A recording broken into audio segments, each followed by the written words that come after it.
Hello and welcome to Inside Style. I'm your host, George Worrell, and this is a very special broadcast for me today. It's my annual sober anniversary, and today's show, I'm celebrating 30 years of sobriety, and as I look back with gratitude, forward, and hope, recovery gave me a new life, and I'm honored to share this moment with my guest today, Andrew Gordon, who is a fellow recovering alcoholic who has a powerful story. We met at a meeting some time ago, but I am just very grateful 30 years ago that somehow I was able to find a better way of living.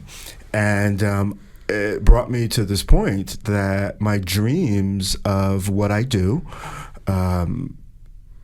came true, not just the show, but hosting my own television show and, all of those things. But it was a long road to get here. And, very briefly, that I was raised in a two-parent family in Atlantic City, New Jersey. My parents never drank. They've been married 67 years. They loved each other. I had a long, extended family. I always say that we were the Trumans, Harry, Bess, and George, a.k.a. Margaret. But I don't know. When I got out of high school, I just felt like I had been trapped, at home. Although it was wonderful growing up in Atlantic City near the beach and I had friends and stuff, I just felt that something was missing and that I wasn't the real authentic me. And I started drinking. And it was just a slope down. Like, it first started as a party, and then it became, I was dependent, and somehow I got out of college and started running, moving, and I would take me with me, and it just never got better. And I remember being in Philadelphia, being at parties on the weekend, and everybody else had some place to go. And I remember walking up Market Street with no place to go on a Sunday, and everybody was like going home and they were going to eat, and I had no place to go. And it just spiraled to homelessness, dabbling in drugs and, that whole thing. But somehow in 1995, I was able to, the story is that I owed someone money for purchasing an illegal substance, we'll say. Mm-hmm. And I felt if I went to a meeting that they wouldn't find me there. Mm-hmm. And I went to the meeting on P Street, I forgot what it's called, Triangle Club. Mm-hmm. And I met some people there. And I told this guy, he's like, where are you going? And I said, where I lived. And I said, everybody in the house is using. And he said, well, why don't you come to my house? And I ended up staying at his house for a month until I could get in a recovery house. Got in a recovery house and started going to meetings and building that foundation and the journey. And my dream started slowly. I started feeling emotions like crying or laughter. And those are the two things that are most important to me in recovery in 30 years, is that I freely feel emotion, which is crying and laughter. I love to laugh. These are things that are freely given. And so, that's a little bit about how I got here. But one of the reasons that I wanted to have a guest, and I have a guest every year, is for you to share just a little bit about, your journey. Where are you from originally? Sure. And first of all, George, thank you for having me. It's an honor, especially for your 30th. My goodness. I'm from Maryland. Okay. Anne Arundel County, a town called Crofton. Okay. Yeah. How did you grow up? I mean, is it a large family? Yeah, fairly large. I have 3 siblings. Okay. I am 3rd out of 4 in the pecking order. So I have my sister's the oldest, and I have an older brother. Okay. And then me, and then I have a younger brother. How was it growing up there? It was great. Very comfortable. My parents are wonderful, and I had, quote unquote, a very normal childhood, so to say. What do you think it was? So you went through high school, everything is fine. You went to college, and how was college? What did you go to college to do? Sure. I started my undergrad as a double major in piano performance and mathematics at NYU. Okay, that's kind of diverse. How did the mathematics and the music and all of that kind of correlate for you? They're very linked. I think. I mean, music is all math. It's very mathematical. But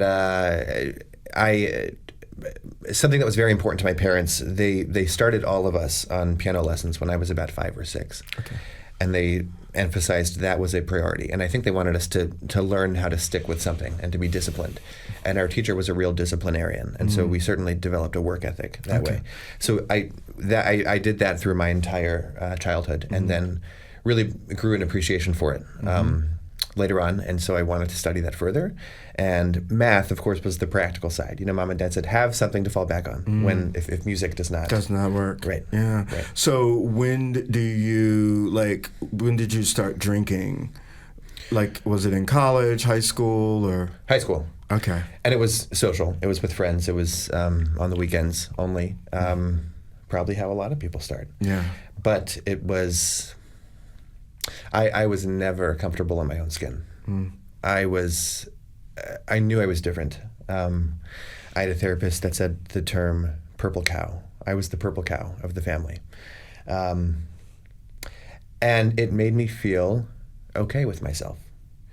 That you were that drinking made me feel. I'll feel better. Yeah, yeah. I think it for all of us. It quieted all that noise that we have up here. Yeah, and it made me feel funny and attractive, and I had friends and not so awkward. Yeah, and as you get older, and not just in the program, I look back and I think, why did I go through all of that personal hell in my mind about how someone else felt about who I was, instead of embracing it? From religion to, I was blessed actually that my parents, I'm an only child, but my parents' siblings on both sides and my cousins embraced and loved me. So I didn't feel that, but I still felt different. So you're saying when you grew up like that, I'm sure your family embraced you, but coming outside of the home, that's where you see it and kind of feel it. Was that for you or no? I think so. I mean, I think a little bit at home too. I think I didn't. I mean, from a young age, I don't know. I was not partaking in the activities that the other boys were interested in. You understand what I'm saying? I do. And I mean, my dad had all of us playing sports growing up until I was 8, and my mother saw in the newspaper an audition for The Sound of Music. And I went to that, and that's when the sports stopped. And so I caught the theater bug, and other boys my age were not involved in the arts. And I didn't have a word for gay at that point, but that's probably when I started to think about what that was. And yes, so in that regard, I felt not a part of, When do you think you felt that or identified when it started to get bad? Or you could see a change that it wasn't, you weren't drinking or whatever just as a recreation, but it was I need this? That would have been years later. I'm sure you've heard about the 3 M's. First, it was magic. First, it fixed all of my problems for me. And then it was medicine. Then it was something I needed to do just to stay normal, and then it was misery. So the misery portion probably didn't come till a number of years later. And how did you deal with that? Were you able to still work? Take us on that journey of when it first hit and how did you cope with that? Like, were you still working? Because, like, for me, I had multitudes of jobs. I worked so that I would have money to do what I needed to do. But it wasn't, I couldn't stay stopped. So were you able to function? Were you functioning at the beginning, or how was it? Sure. I always thought of myself as very functional. I mean, I'm sure on the outside it did not come off that way. We were only fooling ourselves. But I think as addicts, we have a sense of survival. And so whatever we need to do to keep our addiction going, we will do it. So whatever it's gonna take to make money so that we can keep drinking the way we want to drink, we will do it. So there's that innate sort of like fight, no matter how messed up you are, to keep you functioning. Yeah. You know what I mean? Yeah. Where were you living? I was in New York. Yeah. Which is, for me, a lovely city, but it was a tough city. And so how did you navigate all that? What were you doing? Were you on Broadway? Were you, like, in the piano bar? What were you doing? Actually, I did have a side job in a piano bar on, I don't know if it's still around, on 45th and Lex. It was by Grand Central. Okay. And I loved that because I was underage. So I got sober at 21. So all of this was pre even the legal age of drinking. But you're served, you get paid to drink on the job, and you're playing all night, and they just keep serving you drinks. So I loved that. It's a perfect job for an alcoholic. And of course, I always thought, the drinking makes my playing better. It probably did not, but it was so fun. And New York is so unique, and the people that you meet, and there were always such great characters that came into that bar, and I loved that. I thrived on that energy. Any stories, like, when did you... I can remember stories that when it was not so good. Do you have anything when it was not so good that you can identify, like, wow, there may be a problem here. There may be something that's not happening. Sure. Wow. That's a good question. I would say on a daily basis. I think so much of me was so presentational. So I would put on the smile, and I would dress nicely for everyone else, and I would show up and do what I needed to do, and no one knew. But I think every day I was going home and I was so sad, and but I never thought this is a problem I need to stop. I always thought I would just go out with a bang, and I thought I would just keep going until I could not, because I could not. And we hear about this too. I could not imagine a life with or without alcohol. I knew it was killing me. I knew it was only getting worse and worse and worse, but I also could not imagine stopping, because dealing with life on life's terms, as we hear, was not an option. I did not know how to do that. And it was lonely for me. It was a lonely existence, even with people around me. Was it lonely for you? 1,000%. Yeah. And don't you find that so ironic about New York? It's so, as many people as there are. It's a lonely, It is so easy to isolate. Yeah. It's so lonely. Yeah. But also, I think anywhere that you are, when there's a problem and you're using something else to try to fix it, it's just going to be lonely, because I'm a loner and I enjoy my company. But even around other people, it was just, I was only thinking about one thing. And after it was over, how do I do it again? You know what I mean? Like, the only break from it was sleep, So when was the turning point where you said, you know what, I think I may need some help?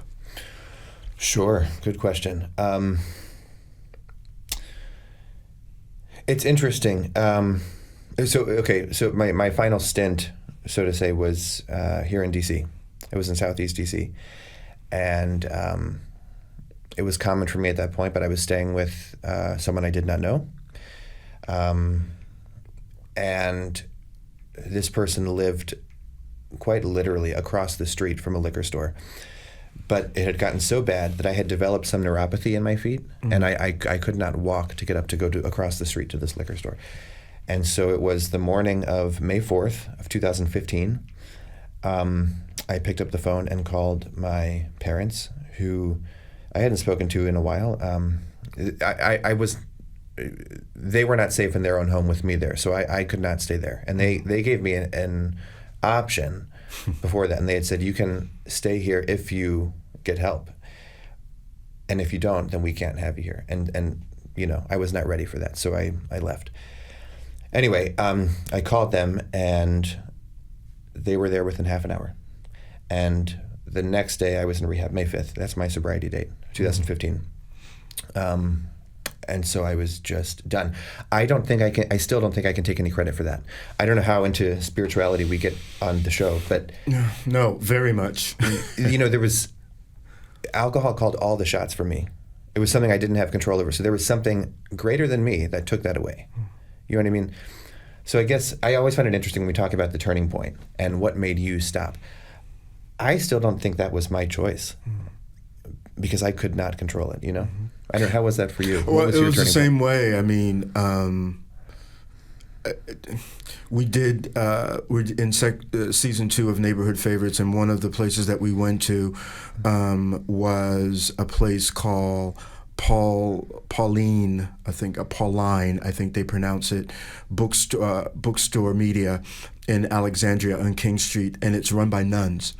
And one of the things I was able to identify long ago, the difference between religious, and spirituality and all of those things.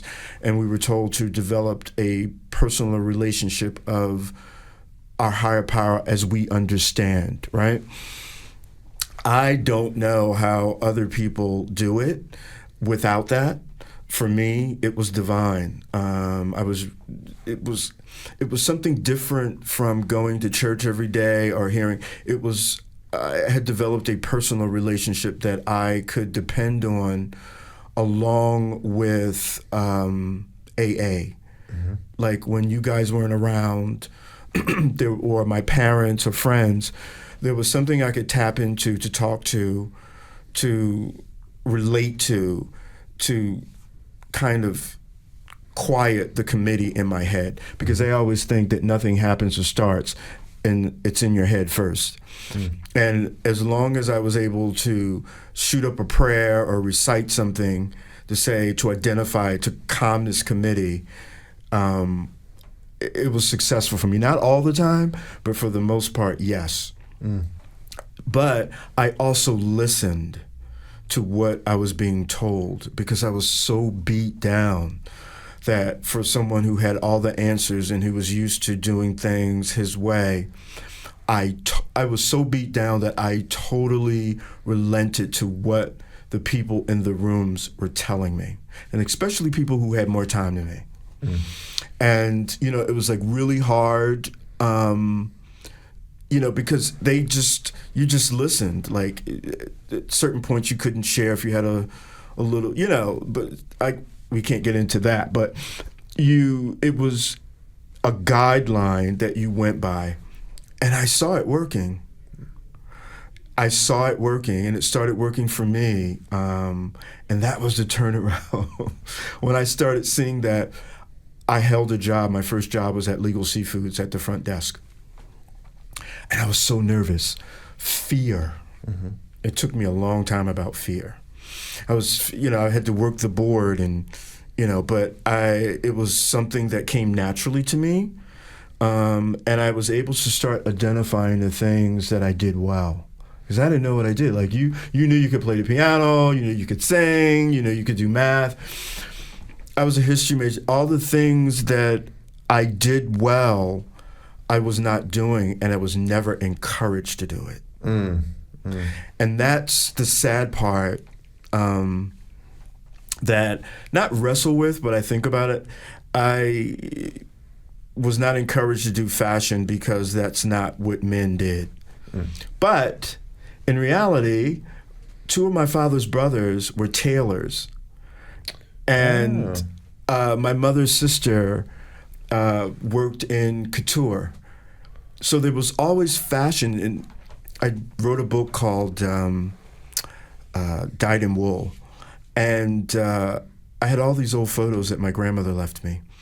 And we were looking at them. And my parents on both sides of the family were so stylish. Do you know what I mean? Like it was natural. I don't know why they didn't see it, but, it was a different time. I don't blame them, but, But I do say this. Alcoholism helped me with what I do.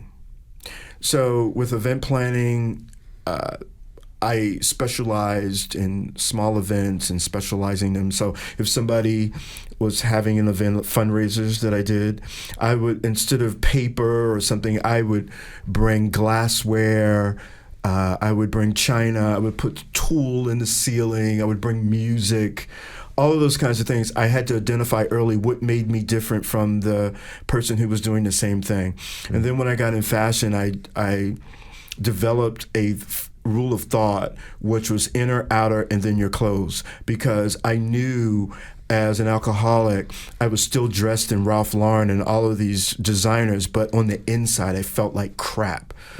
My skin, my teeth, my hair, crap. So the clothes didn't make a difference. What made a difference was when I started working on the inside, going to the dermatologist, going to the dentist, getting my hair cut. It didn't really matter about the clothes. The clothes were the last thing, you know? So sure. I'm always looking at my addiction and my alcoholism at the end, once I came out of it, was a way of making me unique in what I did. And, you know, what are your feelings about what you do, and music and, you know, your career? How do you feel when you go in, like, you know, this is, I approach this a little differently than other people do. Sure. Well, it's part of our identity, yeah. Right? Mm. It gives us a new perspective on things that maybe others don't have. I don't know. You know what? It's great to hear you say that, and it's probably something I need to think about some more, about how I bring that to my daily life. I tend to, I guess, separate. I mean, you know, in the after hours when we are with our fellowship, I think about it then, and then I maybe don't bring that as much into my daily life as I should, because it does give me a unique perspective. You're right. I should think about that some more. The things that are going on in the world and the things that are going on around me, I've been able to make a world of my own. And I don't know if that's from being an only child or as a dreamer. I know that they're there, but I'm figuring out how I make my way and do what I need to do on my terms. Because after a certain point in time, I refuse to do it on your terms. So when we're filming my show with the producers and the filmmaker, I'm following direction, but at a certain point, this is how I operate. This is what I do. I'm not a script person. I'm a person that keeps it as a template, but I'm putting George into it, because if I don't, then it's not authentic. And that's what I'm getting out of our years here. Sure. But in our last few minutes, what do you feel about gratitude? What is your thoughts about gratitude and being in? How long have you been clean? May of this year was 10 years. Congratulations. Thank you. That's huge. To you. Thank you. Yeah. What are you grateful for? Oh, goodness. We were just talking about this before. I mean, I always need to do a better job practicing gratitude, particularly when I don't want to, when I feel like things are not going well. That's the hardest. But you have to remember, I mean, every day I am grateful for my sobriety. That's first and foremost. Without that, I don't have anything else. And if I forget that, everything else will go away. So I'm grateful for that first and foremost. I'm grateful for the love in my life. I like to think I do an okay job ridding toxicity out of my life. And I think I have genuinely good people in my life today. People who show up, who allow me to show up for them, and who want to see me do well. I'm grateful for that. I'm grateful for our fellowship, for the community that we have.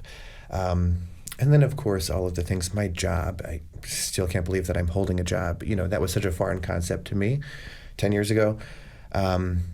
having a place to live that is not the street, having a dog, something else other than me that I take care for. That's a pretty amazing thing. I could never imagine taking care of something or someone else. Just the things we do on a daily basis. When I'm frustrated in traffic, I have to remember that I have a car today. Yeah. I can get myself to places. I'm grateful for that, you know?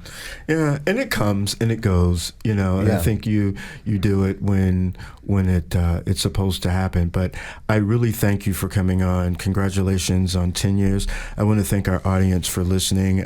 No matter where you are on your journey, day 1 or 30 years, there is hope. And there is freedom. If there is someone out there struggling with alcoholism or addiction, you don't have to be alone. There are resources and community ready to help.